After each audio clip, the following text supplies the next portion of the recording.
विद्रोहीपणा करणाऱ्या लोकांवरची कारवाई झालीच पाहिजे. विद्रोहीपणा करणाऱ्या लोकांवरची कारवाई झालीच पाहिजे. रिपब्लिकन पार्टी ऑफ इंडिया का विजय हो. सुजाताई तुम आगे बढ़ो, हम तुम्हारे साथ है. सुजाताई तुम आगे बढ़ो, हम तुम्हारे साथ है. विद्रोहीपणा करणाऱ्या लोकांवरची कारवाई झालीच पाहिजे. कारवाई झालीच पाहिजे. विद्रोहीपणा करणाऱ्या लोकांना पाठीशी घालणाऱ्या लोकांवरची कारवाई झालीच पाहिजे. आणि कोण म्हणतंय करत नाही. जय भीम. मी Pooja Bansode, republican party of India महिला जिल्हाध्यक्ष सातारा. गेल्या महिन्यात 24 तारखेला बुद्धमूर्तीचं विद्रुपीकरण करून MIDC प्लॅनेट फर्निचरवाल्यांनी साधारणतः 8 ते 10 हजार रुपये किमतीला विक्रीसाठी ठेवली होती.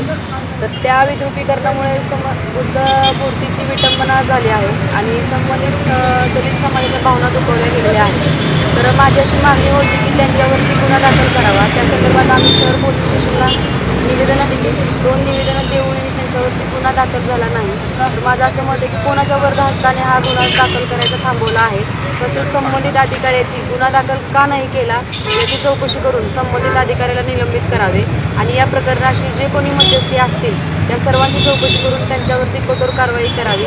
आणि त्या रिपब्लिकन पार्टी ऑफ इंडिया महिला आघाडी जिल्हाध्यक्ष दादासाहेब ओवाड यांच्या अध्यक्षतेखाली तीव्र स्वरूपाचे बेमुदत आमरण उपोषण छेडले आहे.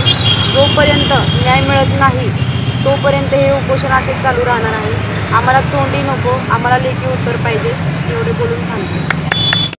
संपूर्ण विश्वाचं शांततेचं प्रतीक असणाऱ्या भगवान बुद्धांचे जे बुद्ध हे शांततेचे पाईक म्हणून सांगितलं जातं.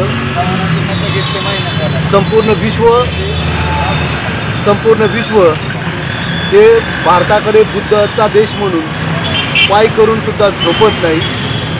आणि अशा या शांतीचा प्रतीक असणाऱ्या बुद्धांचं विद्रोपीकरण करून काही लोक आपला धंदापाणी करतात.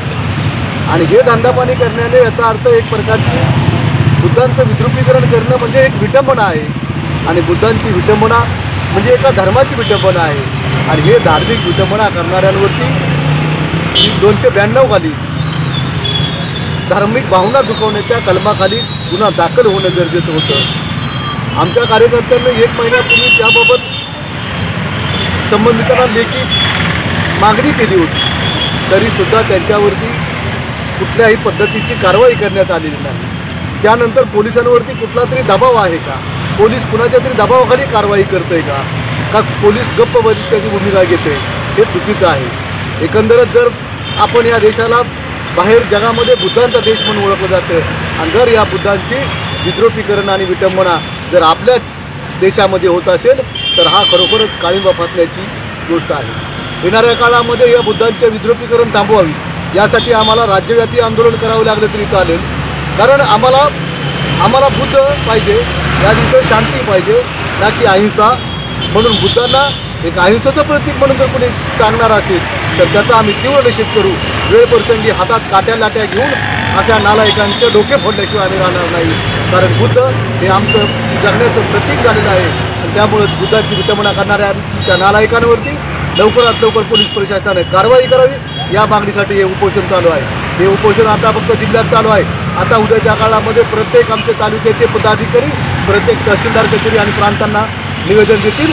आणि त्यानंतर जर पोलिसांनी याची योग्य दखल घेतली नाही तर रिपब्लिकन कार्यकर्ता रस्त्यावर उतरल्याशिवाय राहणार नाही एवढं मात्र निश्चित.